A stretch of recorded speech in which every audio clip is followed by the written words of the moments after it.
वही मोदी जी जो दिन रात रेडियो पे मन की बात करते रहते हैं, उनके पास इतना समय नहीं होता कि जब छात्रों का मुद्दा आता है, जब युवाओं का मुद्दा आता है, जब पेपर लीक जैसे गंभीर मुद्दे आते हैं, तब एक स्टेटमेंट उनकी तरफ से आ जाए, एक वक्तव्य उनकी तरफ से आ जाए।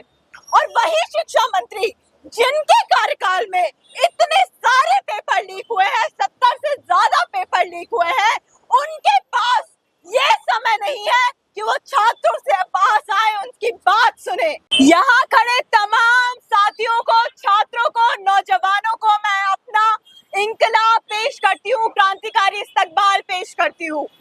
साथियों, हम इस देश में रहते हैं जहाँ हमें बोला गया था कि इस देश में जब मोदी सरकार आएगी तो अच्छे दिन आएंगे, लेकिन इन अच्छे दिनों की हकीकत क्या है साथियों?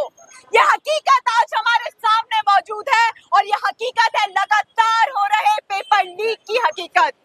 हम हर दिन जब सुबह उठते हैं और अखबार खोलते हैं तो हमें क्या खबर दिखती है? हमें ये खबर दिखती है कि आज इस देश में कहीं नेट का पेपर लीक हो गया, कहीं नीट का पेपर लीक हो गया, कहीं लेखपाल का पेपर लीक हो गया, कहीं एसएससी का पेपर लीक हो गया। और साथियों, जब ये पेपर लीक होता है, जब ये पेपर लीक होता है तो आखिर कौन लोग हैं जिनके ऊपर ये गाज गिरती है? ये आप और हम जैसे वो आम लोग हैं, वो गरीब लोग हैं जो पाई पाई जोड़कर, अपना एक एक पैसा जोड़कर, हमारे घर वाले ये मेहनत करके सुनिश्चित करते हैं कि उनके बच्चे पढ़ लिख जाएं, उनके बच्चे पढ़ लिख जाएं, किसी एग्जाम की तैयारी करने और किसी सरकारी नौकरी में चले जाएं। लेकिन जब वो बच्चे पेपर देने जाते हैं और पेपर दे के लौटते हैं तो उन्हें क्या पता चलता है कि इस भ्रष्टाचार के देश में उनका पेपर लीक हो गया है।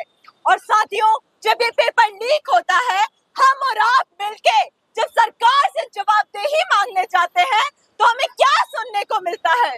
कोई जवाब नहीं आता।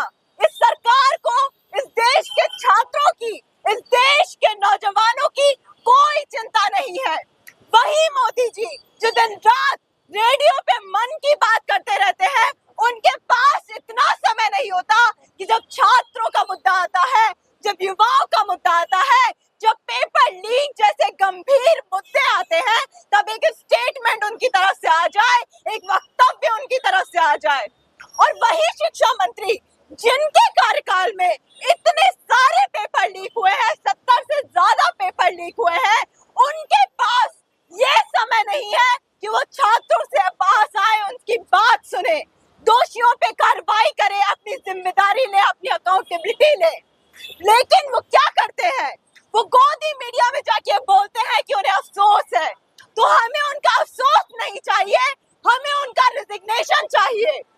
वो शिक्षा मंत्री जो पूरी तरह से विफल हो गए हैं इस लगातार हो रहे पेपर लीक को रोकने में, आज जरूरत है कि हम और आप, हम तमाम लोग मिलकर उनसे सवाल पूछे, उनसे जवाबदेही मांगे और उनसे उनका रेजिग्नेशन मांगे।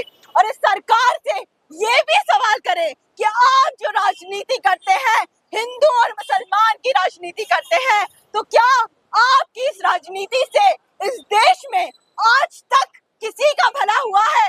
क्या इस राजनीति से भ्रष्टाचार रुक गया?